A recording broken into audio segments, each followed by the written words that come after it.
A paz do Senhor Jesus, sejam todos mais uma vez bem-vindos ao seu canal de leitura diária da lição da Escola Bíblica Dominical, canal José Carlos Marcel. Quero aqui agradecer a Deus por essa rica oportunidade que está me concedendo de gravar mais um vídeo para o canal da leitura diária da lição do quarto trimestre de 2025, a lição 3. A lição 3 que tem o tema o corpo e as consequências do pecado, né? Porque aquele que comete pecado com o corpo está cometendo pecado contra si mesmo, né? E isso vai ter o quê? Consequência. Quarto trimestre de 2025, como você já sabe, tem um tema corpo, alma e espírito. A restauração integral do ser humano para chegar à estatura completa de Cristo. Né? Porque para o ser humano chegar à estatura completa de Cristo, ele tem que ser o quê? Ele tem que ser restaurado, ele tem que ser o quê? Né? Transformado. E só quem pode fazer isso é quem? Jesus Cristo. Aquele que veio e foi, mas a qualquer momento estará voltando. Quero agradecer a Deus por todos vocês que estão inscritos aqui no canal José Carlos Marcel. Você muito obrigado. Para mim é um prazer ter todos vocês aqui junto comigo fazendo esse canal. Continue curtindo e comentando para que o YouTube recomende o nosso canal cada vez mais, embora ele não esteja fazendo isso. Então, se você puder, desative e ative novamente o seu sininho de notificação para que quando eu publicar um vídeo, o YouTube informe a você. Amém? Quero agradecer também a você que se inscreveu recentemente no canal. Você muito obrigado. Para mim é uma honra ter você aqui junto comigo fazendo esse canal. Curta os vídeos, comente e, se for possível, compartilhe com mais uma pessoa.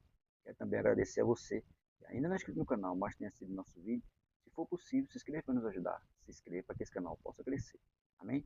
Nossa leitura diária de hoje, da sexta-feira, penúltima leitura diária da semana, primeira carta de Paulo a Timóteo, capítulo 5, versículo 23, que tem como tema: estamos sujeitos à enfermidade. É o nosso corpo, né?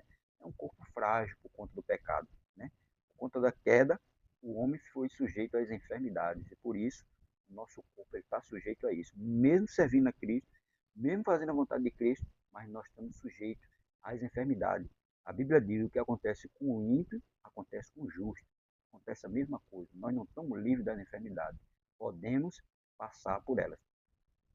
1 Timóteo, capítulo 5, versículo 23, diz assim: Paulo instruindo a Timóteo: não beba mais água só, mas usa de um pouco de vinho, por causa do teu estômago e das tuas frequentes enfermidades. Veja que Timóteo, ele tinha, né, algumas enfermidades e era frequente. E Paulo aconselha a tomar o quê? Um pouco de vinho. Não é tomar muito vinho, é só um pouco. E um pouco e ali ajudar ele, né, a tratar as enfermidades dele. Né? Porque o corpo, a gente sabe, o corpo ele é frágil. Antes da queda, não, era um corpo, né, divino. Um corpo onde não existia nenhuma enfermidade. Mas a partir da queda, a Bíblia diz que por conta da queda, o homem passou a enfermidade tanto para ele até para a natureza. Tudo ficou enfermo. Em 1 Timóteo capítulo 2, capítulo 5, versículo 23, o conselho de Paulo a Timóteo nos ensina sobre o valor do equilíbrio na vida cristã. Não podemos negligenciar a saúde física, nem esquecer da espiritual. É uma coisa que hoje muita gente está se esquecendo. Estão preocupados mais com a saúde física, né? E a espiritual estão deixando de lado. Tem pessoas se preocupando muito com o corpo, deixar o corpo bonito, deixar o corpo escultural, mas o espiritual está onde?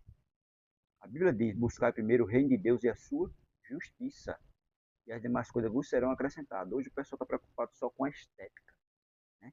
Tem um corpo bonito, aparência bela, mas o espiritual fica onde nesse caso? Que nós devemos nos preocupar com o corpo? Devemos, mas também devemos nos preocupar com o espiritual. O verdadeiro servo de Deus é aquele que busca estar bem diante do Senhor em todas as áreas da vida. É isso que nós devemos fazer. Nós devemos estar bem diante do Senhor em todas as áreas da nossa vida, não só na corporal, mas também na espiritual.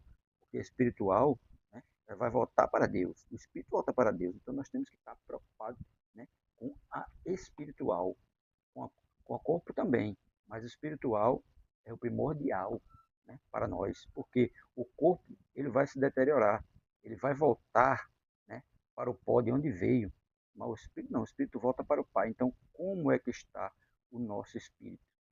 Como está o espiritual? Por isso que a gente tem que buscar o espiritual primeiro.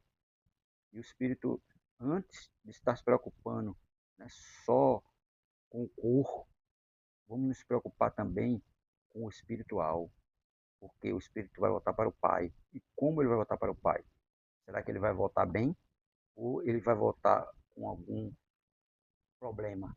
E o terceiro subponto do terceiro ponto da lição vai falar sobre corpo glorificado. Né? Porque quando Jesus voltar, ele vai nas nuvens, ele vai arrebatar os crentes fiéis. E esses crentes fiéis, né, os que morreram em Cristo, ressuscitarão primeiro. E os que ficar vivos vão ser arrebatados e vão se encontrar com o Senhor nos ares. Então, eles vão ter o quê? Um corpo glorificado. Não vai ter mais corpo terreno. Vai ter um corpo glorificado. Então, muita gente está se preocupando com a estética do corpo. Mas ele devia se preocupar com a estética mesmo espiritual. E o terceiro ponto da lição vai dizer o abatimento, do abatimento à glorificação. O terceiro subponto de corpo glorificado. Aí diz assim para nós: a classificação do corpo é a consumação da esperança cristã e o ponto culminante da salvação. Assim como Cristo ressuscitou, também os crentes ressuscitarão em corpos incorruptíveis, imortais e gloriosos. Essa certeza garante que a morte não é o fim, mas a porta para a vida eterna. A morte não é o fim, é a porta para a vida eterna.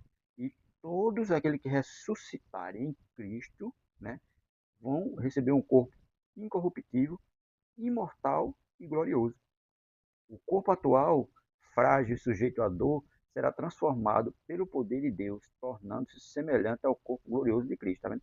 É isso que nós vamos receber, um corpo glorioso e semelhante ao de Cristo. O de hoje é frágil, cheio de dor, cheio de enfermidade, mas quando Jesus voltar, isso vai se acabar. O cristão deve viver cada dia com os olhos fixos na esperança da ressurreição, lembrando que as aflições presentes são temporais diante da glória que há de ser revelada. A promessa do corpo glorificado motiva-nos a perseverar na fé, a vencer o pecado e a manter o corpo puro, sabendo que seremos transformados para sempre pela graça de Deus. Tá vendo? É isso que deve fazer. O cristão, ele deve o quê? Ele deve vencer o pecado, permanecer na fé e na esperança de que um dia vai ter um corpo glorificado semelhante ao de Cristo, né? Sabendo que seremos transformados para sempre pela graça de Deus. Nós vamos ser transformados. Não vamos viver como vivíamos antes. Nós vamos ver agora na eternidade. Essa esperança consola o abatido e fortalece o cansado, pois anuncia a vitória final sobre a morte e o triunfo eterno em Cristo. A morte ali ela é vencida e o triunfo eterno em Cristo. Por quê? Porque ele, quando voltar, vai arrebatar os crentes fiéis. E os crentes fiéis terão um corpo glorioso, eles serão transformados. Você vai ver isso lá em primeira carta de Paulo aos Tessalonicenses, no capítulo 4, a partir do versículo 13 até o 18, está falando sobre a ressurreição. Para finalizar, ele diz assim: porque a nossa leve e momentânea tribulação produz para nós um peso eterno de glória muito excelente. 2 Coríntios, capítulo 4, verso 17. Essa nossa momentânea tribulação é só um momento, mas isso um dia vai passar. Um dia nós teremos um corpo glorioso, semelhante ao de Cristo, onde não tem dor, onde não tem enfermidade, onde não tem choro. Lá vai ser glória, alegria e glória. Amém?